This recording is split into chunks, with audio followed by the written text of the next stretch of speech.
This podcast includes discussion of alleged sexual assault during recovery treatment, which is a topic that may be sensitive to some of our listeners.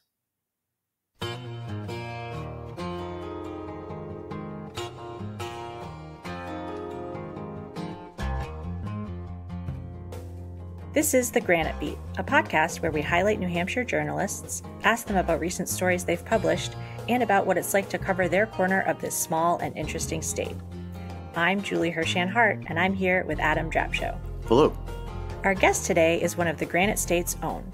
Lauren Chooljian, a reporter and producer for New Hampshire Public Radio's document team, is a New Hampshire native and graduate of St. Anselm College. Yet she had to stretch her wings a bit after St. A's and spent several years in Chicago with WBEZ. Back in New Hampshire and at NHPR, she caught wind of a bombshell of a story, which earlier this year was turned into a podcast called The 13th Step. We're excited to talk with her about it today. Thank you for joining us, Lauren. Thanks for having me. That was a very nice introduction. Lauren, could you start off by telling us when you first became interested in journalism and then how you made it your career? Oh, sure. So you mentioned I went to St. Anselm College. And when I was there, I really had no idea what I wanted to do with my life. And so I chose history as my major because I figured, we'll cover a lot of ground there and hopefully that'll be helpful. It would be good to know the history of the world, just like as a human in the world. And around the time when I was forced to decide that, it was around the 2008 presidential primary. And St. A's, as you guys know, really gets swept up in the tornado of primary madness around here. And we hosted some of the CNN debates for both. And that primary was like full of candidates on both sides. And so I got to be a runner at the CNN debates. And I just was like, this is so fun and so wild, and just used all the things that I, at that point, was interested in, just being curious. I did really like to write. I really liked how fast paced everything felt. And I kind of, through that experience, realized I wanted to be involved in news. So I did a bunch of internships in college, like WMUR, and I did a couple of radio internships, not public radio. I didn't actually learn about public radio till like my senior year of college. And then that's when kind of things started clicking for me that TV didn't feel like a good fit, but I liked being in the news. Radio felt like it gave me kind of more room to explore, a little bit more time. I liked the intimacy of radio journalism, but I realized, though my history major was, of course, like very important, that I didn't really have any journalism skills at that point. So I went to the Medill School of Journalism at Northwestern for graduate school. And that's where it really was like solidified for me that I definitely wanted to do radio.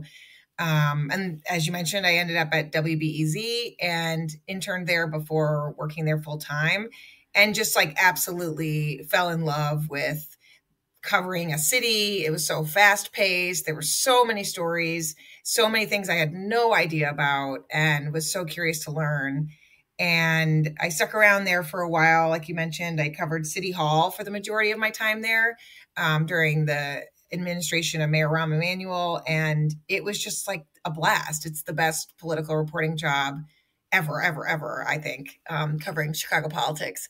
And we would have stuck around there, but then my husband actually got into Dartmouth for his MBA. And so we came back here and I ended up at NHPR. I did a little political reporting there for a while, covered the primary again, which was kind of a fun throwback after having, been swept up in it in college.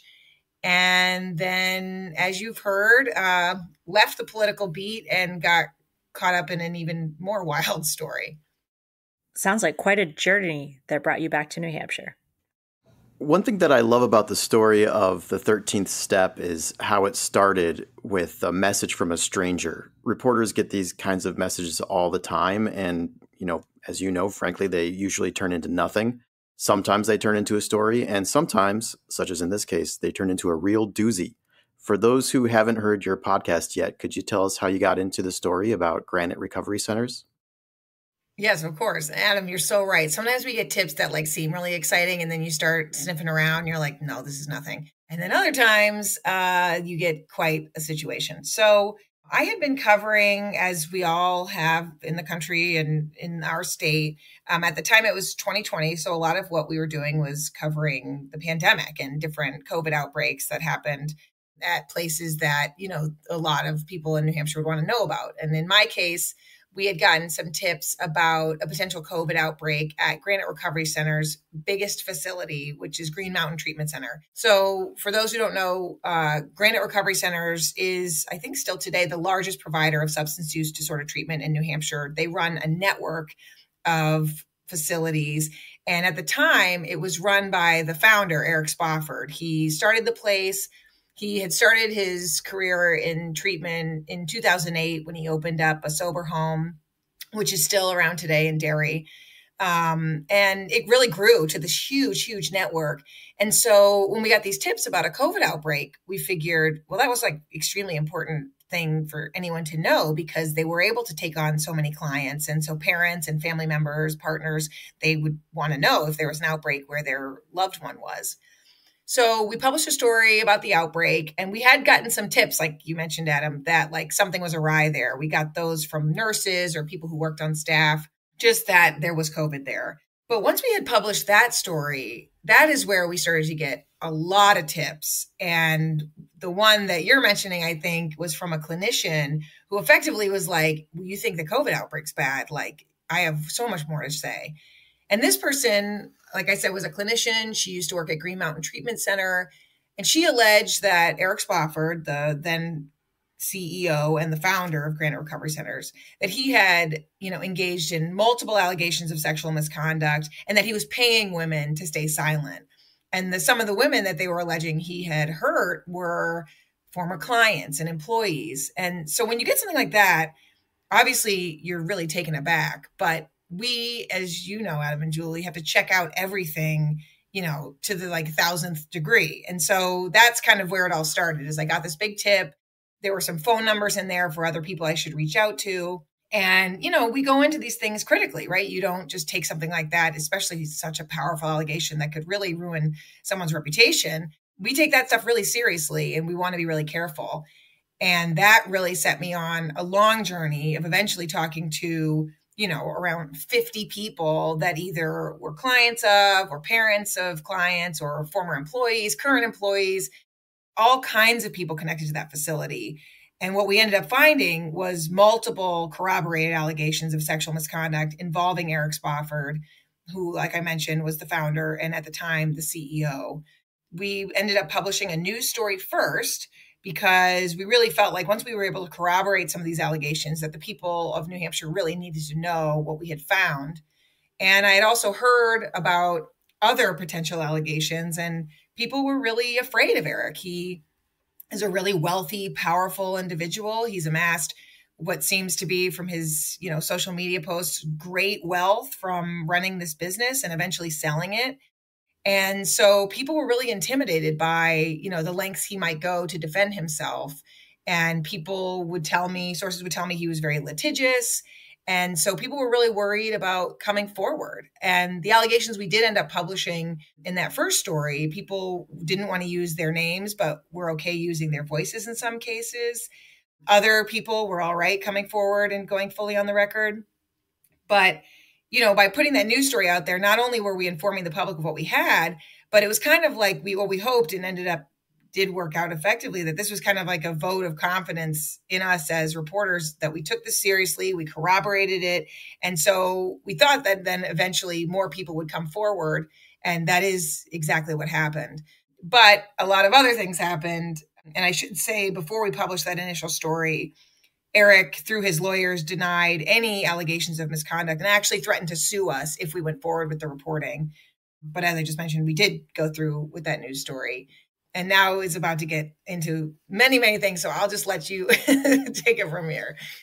Well, one thing I'm really curious about is, when did you begin to understand the significance of this investigation? And when you had that realization, how did that feel to you? Yeah, that's a great question. So like I said, we got that initial email. And like you said, Adam, sometimes tips are nothing. And so I called that clinician. I called the people that she suggested I call. And one of the people that I talked to pretty early was the former COO of Granite Recovery Centers. And he had told me that he had spoken directly with a woman who was a former client and at the time was an employee of Granite Recovery Centers, who alleged that she and Eric had a sexual relationship that was not always consensual. And so here we have a powerful person in the organization telling me that a former client and current employee was alleging the CEO of sexual assault. So that obviously takes you aback, but still had to corroborate that. So didn't really feel, fully like, wow, we really got something here.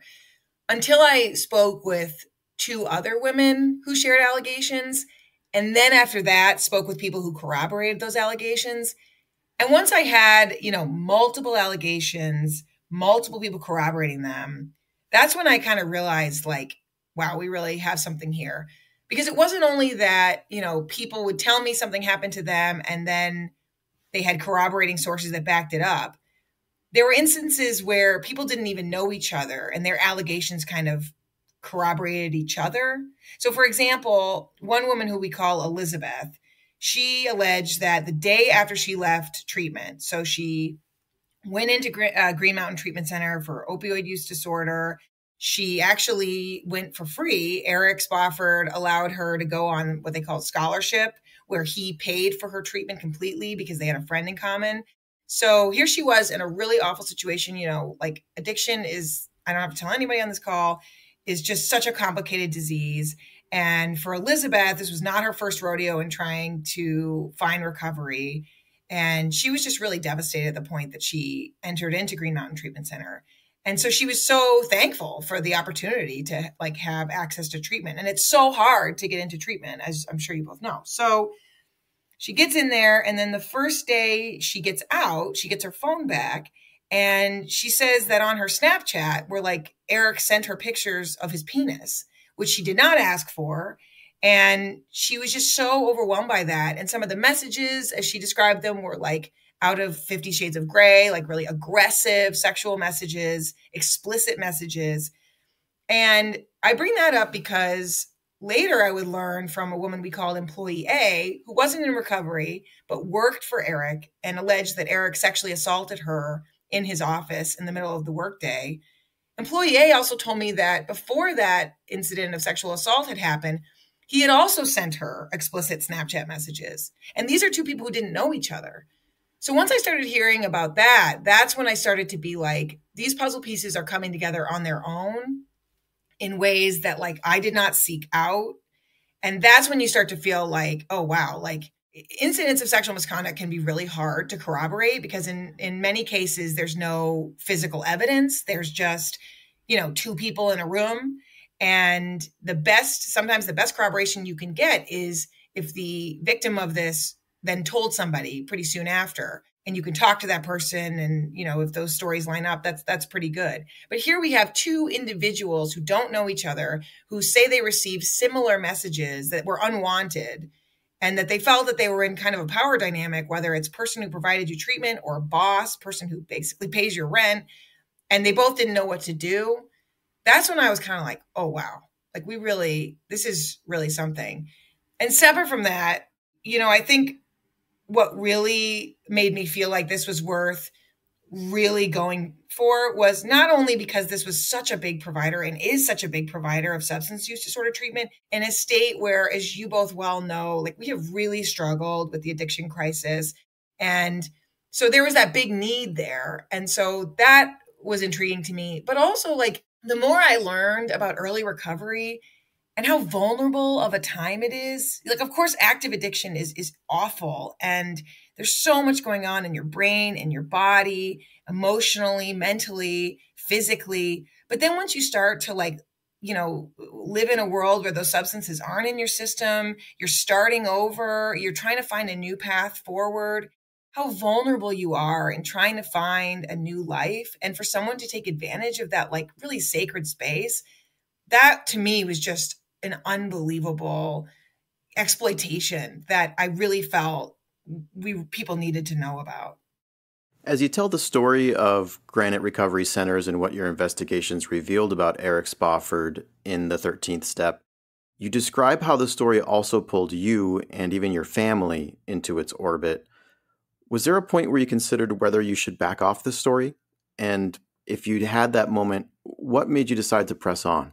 So for people who don't know, what ended up happening was after the news story was published, about a month after, so calls were coming in, I'm still reporting. And so it had been a month since just the news story, because we're talking, of course, about the podcast, but that would come later. So about a month after the news story was published, my parents' home, my news director's home, and a house I used to live in Hanover were all vandalized pretty violently. Bricks or rocks thrown through windows, and the C word was spray painted in red. My parents' garage doors were spray painted with the C word. My boss's front door and the old house I used to live in's front door as well. So that was awful. And then a month after that, I, mentioned not any house that I actually lived in. So the thinking at the time was they were trying to find me. And a month after the original incident, they did find me. And a brick was thrown through this huge, big window in the front of my house. And then just the beginning was spray painted in red under the broken window. And my parents' house was hit again, C word on the garage, and a brick. But I like to note that this time the brick missed. So that was awful. And then on top of that, Eric Spofford would end up suing me, 2 of my colleagues, the station, and 3 of my sources for defamation. So we faced some pretty significant and what I would later learn as pretty unique retaliation for this reporting. At this point, what I can say about the vandalism is that the FBI got involved and federal prosecutors have now charged 4 men with the vandalism, including Eric Labarge, who is an extremely close friend of Eric Spofford. And then the 3 other men were men who the feds allege were solicited and paid by Eric Labarge to do these acts. So that process is still playing out legally, as is the defamation lawsuit that Eric filed against us. So your question was, given all of that, did I ever consider stopping this work? And the answer is actually no, which some people might think is pretty weird, but no, this was like years of work. And so many people, Adam, came to me, whether in confidence or on the record or on background, and shared, horrible experiences, even if they weren't sexual misconduct allegations, toxic workplace complaints, fear of a powerful person who ran their workplace. People told me that people knew about this abuse for years and no one knew what to do about it. And then, of course, there are the women who actually did make allegations, and some who made allegations and then or called me and wanted to talk, went on the record, and then were too afraid and backed out. And for all of that bravery, I'm a stranger to those people. And it just felt like, I was terrified and it was awful, especially my parents' house. I have a daughter. I'm clear and honest about how miserable and traumatic it all has been. But I was also pretty clear that this was just an effort to stop me from the reporting. And that was just not what was going to happen. And, all of those people took a big risk talking to a reporter. And so I had to finish the job. And I'm, lucky that law enforcement in Massachusetts and then the federal government then kind of rushed to it once my house got involved and started an investigation. That's not always the case for victims of crimes. And not everybody, I mentioned 3 of my sources got sued. I have a station behind me, right? So I have access to resources in both of these cases that my 3 sources who are sued don't have. And so I was really conscious in a lot of ways of, despite how awful it was for me, how I was going to be able to get through it. And it just didn't feel like fair for me to just drop the thing out of fear when all of these other people had already, done a hard thing and come forward. But there was no moment where I was like, I'm out. But of course, there were many moments where, this affected me. But no, I didn't consider stopping. Do you think that you would have done it again if you knew what was in store for you? Oh, good on you, Adam. No one's ever asked me that one. Would I have done it had I known what was in store? I mean, that is an impossible one to answer, I think, because of course, I would never want my family to be put in harm's way. And like I said, this has deeply affected me. But I was committed. My team was committed. The station was committed to making sure this story got to air. And so that, I guess, I don't know how I would answer that beyond just reiterating that I was very committed to bringing this thing to light. It probably would have been possible for you to tell the story in the podcast without including the parts that directly involved you. Could you tell us a little bit about why you and your team felt it was the right choice to include that in the story? Like, you mean the vandalism at all, or? Yes, when you became a part of the story. Yeah. So we talked a lot about this. I think another way of thinking about your question is I think a lot of people might have made it more about themselves. We really felt like we were like sitting at a crossroads kind of where it was like, okay, well, now this happened. How do we even manage it? I mean, when it first happened, we had no idea what to do. So there were many, many, many, many hours of conversations about how to manage it, how much of my experience. But, a big part of this story is, and of course, I, was not a victim of sexual misconduct. So I don't want to say that like what I dealt with was, worse, better. And I don't get into those comparisons. But there's a key theme here that I learned which is that when you're in early recovery, especially, or when you're trying to confront a boss who has harmed you, or when you're in early recovery and somebody with later recovery is treating you in a way that is exploitive, there's a huge power dynamic there of fearing retaliation, not knowing what to do. And here we were, huge victims of retaliation for coming forward and making a powerful allegation about somebody. And so it just felt like we could not ignore it. It was too big and too obvious of another form of retaliation to not include. But how much of me and my experience, I think we really threaded this needle well, where I could have done way more about what it was like to be me and my family in this situation. But I really just didn't want it to be so about me. And so we just tried to give a little sense in the third episode of what that was like for my family, what that was like for me. But, you don't hear from my parents. I don't interview my husband. There are many ways we could have gone about it, but we just felt like just a touch of it was enough. And this story is very much not about me. I didn't want to get brought into it. And, you learn a lot more about early recovery and sexual misconduct from my other sources, which was the point. So yeah, I'm in there and we made some decisions about that, but I think we did just enough where it's not a distraction. It's not about me, but it is a really unbelievable thing that happened that I also should say had a huge impact on my sources.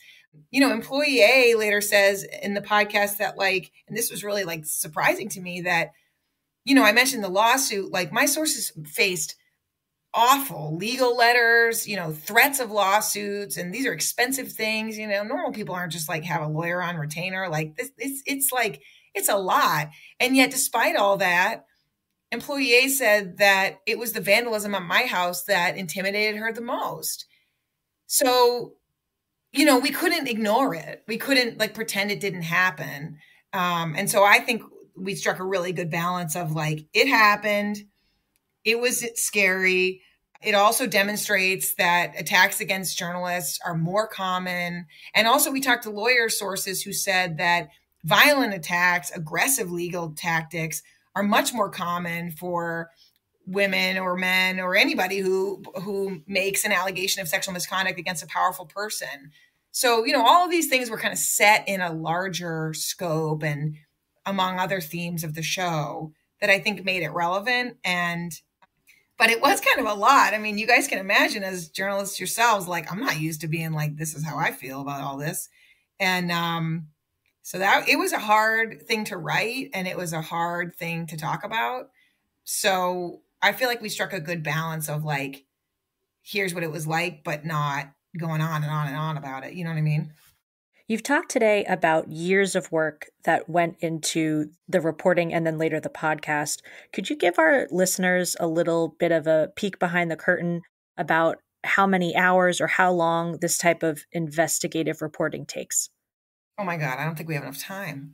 So why don't I just give one example, because your poor listeners will be like, Lauren, I have things to do. So I'm going to give you an example. So in the beginning, I first heard about granite recovery centers and that things might be mismanaged up there in August of 2020. Okay. So I didn't even know about this place. I didn't know who Eric Spofford was. So I started just kind of digging around, getting to know the place. And that's really important, basic reporting stuff that, isn't as maybe exciting as talking to an actual person, but it's important. So I started doing research, making spreadsheets, understanding who owned what building. But it wasn't until December of 2020 that we heard about the outbreak. And so it wasn't until the end of December 2020 and January 2021 that I started to talk to people who worked there, who were, suggesting that there were sexual misconduct allegations that needed to be brought to light. And then I had to corroborate those. And in the midst of that, so this is January 2021, I learned of the HR director at the time that one of these complaints was made. And I spoke with her on the phone off the record, and she told me a lot of, primary source confirmation of the story I had heard from the COO. A lot of details were lining up. Again, this is January of 2021. It would take this woman, Nancy Bork, a year to decide to go on the record, and not only go on the record in an interview, but to give me the notes that she actually took during the meeting where the former client and then employee, who we refer to as employee B, came to her and made an allegation that Eric and she had a sexual relationship that wasn't always consensual. Notes, you guys, the documents are the gold standard of corroboration. And so I was determined to get them, but Nancy was really afraid to come forward. She had signed a non-disclosure agreement when she left the company. Eric had fired her after she had come to him with this allegation. She had told me that Eric said that he had settled with this woman. She had a lot of information that was essential to this reporting. And I had to just talk to her on the phone many times for many hours, listening to her fears, understanding them, knowing that, possibly Nancy was never going to go on the record. And we would talk about ways I could maybe use her notes that weren't going to be obvious that they were from her. But then we talk about, well, of course they were from her. So it wasn't for a year until she decided, you know what, I'm fine with this. Let's do it. And that was such a key piece with being able to publish that we ended up being able to go forward in May of 2022 with the story. So yeah, this journalism, it takes time, but these are real people with real lives, with real consequences. And I understand that. And I wasn't going to force anybody to do anything they didn't want to do. So that's just one example that shows how much time it can take. Now, not every source takes a year, of course, but in this case, that was a really key source that we needed. And Nancy ended up coming through big time, gave me the notes.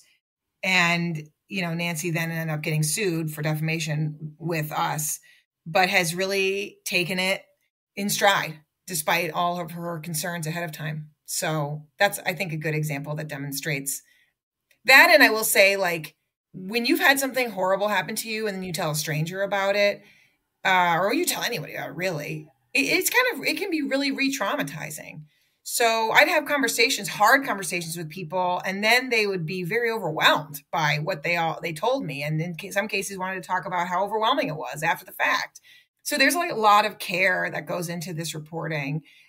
these are real people's lives and traumatic experiences. And so there are a lot of conversations that happen, just making sure people understand, what they're getting into. Now, obviously, nobody knew that what we were really, really getting into here, but to the extent that I could explain how journalism works and, that their voices would be aired and people might recognize them, even though we didn't use their names. Those are hours of conversations that to me are so, so important because, like I said, these are people's lives and you want to make sure that they have a clear understanding of what it means to come forward with something like this. Lauren, I really have to congratulate you for the reporting in the 13th Step. I followed the reporting all along as it was being published on NHPR. And so when the podcast was released, I thought, well, the document team has always done great work. I should give this a try, but I don't think I'm really going to be that gripped by it because I already knew it all, right? Because I knew it all. But hearing it all again and the way that you and your team told the story, I just found myself so compelled by it. So oh my God, Adam, I'm so glad to hear that because, I'm sure you can imagine that was like in the back of my head that like specifically New Hampshire people who had followed the reporting, I wondered like, are they going to be like, oh, I already know this story? Because, we did have additional sources, this woman that came forward, Andrea, was so key to introducing me to this whole concept of 13th stepping. So that was new, but I wondered about that. And I'm so glad to hear that you still found it like so interesting and compelling, even though you very much knew what happened. Yeah, I really, truly did. And so I'm curious what other sorts of reactions you're hearing. How has the podcast been received and what have you been hearing since it was released? Well, you guys are catching me on a real hot moment because yesterday the New Yorker put out their like top 10 best podcast of 2023 and we were in there, which was unbelievable. I about died. And so that was awesome. We were just named a finalist for a DuPont Award from Columbia. I mean, I can't even believe, to be frank, the accolades that have been coming our way. I will also say, though, that the New Yorker was like pretty cool, but the most gratifying, I think would be the word I would use, is like people who work in recovery in New Hampshire called me like from their cars and said like, I can't get out of the car. I can't stop listening. I feel like I've finally been heard. This was going on for so long. We didn't know what to do, so like this was a New Hampshire story, but it was also a national story, right? Like this is 13 stepping, this idea that like people later in recovery can unfortunately sometimes take advantage of people in early recovery.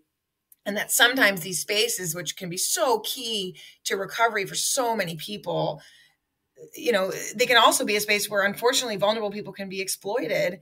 And for so many people to hear that nationally was unbelievable. And we got emails from people being like, you're telling my story. I live in California and this happened to me. Like that was incredible, but and awful. But in New Hampshire, for people to feel so validated and heard, that really was what stopped me in my tracks the most. I think that people who are so afraid to come forward and then heard all the reporting and felt like we made this for them, like that was really a humbling experience. And I will say that we do get occasional emails for people who 12-step communities are like critical to their recovery and how hard it was to hear. One of the episodes we did where we talk about how unfortunately like people who want to take advantage of these spaces, some of the wonderful things about AA, unfortunately, can be used in not so nice ways. These are spaces where people are sharing their deepest, darkest secrets and looking for support. And unfortunately, not everybody in those circles is there to support. So many people are.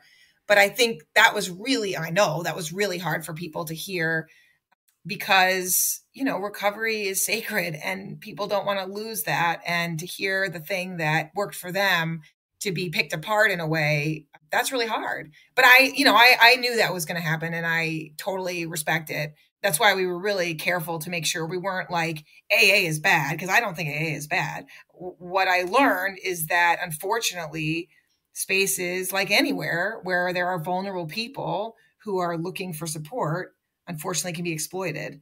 And, there are instances where these circles or places don't deal with trauma very effectively.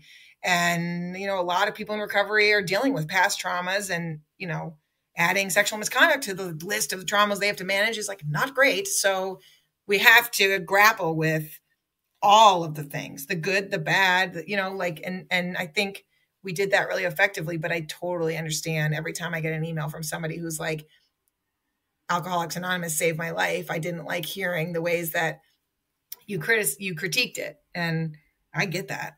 I totally get that. But on the whole, it's been good. And, the lawsuit has been a lot, but the bulk of what I've received back that's not lawsuit related has been awesome. Lauren, what advice would you have for someone who wanted to start their career in journalism?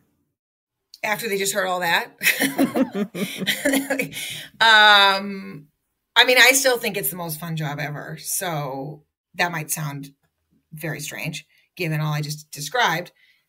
But give me another job, except for maybe like hairstylist, where you just get to hear people's lives and learn about worlds that you may never walk into otherwise. I just think it's the best. But I also acknowledge that this moment in history is an exceedingly difficult one. Journalists are maligned by powerful individuals. We've been called the enemy. We just, it's not as easy to just go out there with your microphone as it once kind of was. But I believe that makes it all the more essential and important, and that journalism is like an essential piece of a healthy and functional democracy. And so despite the hardship, like not to be all like Pollyanna, but it really is important work. And so if you're thinking about being a journalist, you should acknowledge that it's tough out there. And obviously we don't make that much money, and we newspapers are getting slashed especially hard, and it's not great times, but it's so important and it can be so rewarding. And I think it's also such a great community of colleagues. When all this shit happened at my house, people, reporters from all over, my past colleagues, people I don't even know, they they were the first in my corner to be like, this is not okay, and we're so sorry this happened. We are all very there for each other. I think Chicago journalism world really stood up for me in a way that was essential to getting through this. And so I think you should still be a journalist. I think you should acknowledge that it's really hard, but that it's the best job there is, and specifically radio is the best. So I think you should do it, and just know that you can always ask anybody for help, because that's how we all get through the day. Not to speak for you, Adam and Julie, but I'm pretty sure that that's probably how you all get through the day too. Absolutely. And Lauren, where could people go to see more of your work? Okay, they can go to nhpr.org, and if they go to their podcast app, whatever app they prefer, and type in the 13th step, it's like a pink and orange art that they'll see. And that obviously is the bulk. But if you want to know my old stuff, you just Google my name and NHPR, and all kinds of things will come up. Stranglehold, the podcast we did about the primary, reporting I did about nursing homes during early COVID. Lauren, thank you so much for your time today. It's just really been a pleasure and an honor. Thank you. Thanks for having me. If you or someone you know is a victim of sexual assault, there are resources available. You can call the National Sexual Assault Hotline at 1-800-656-4673. It's available 24 hours a day.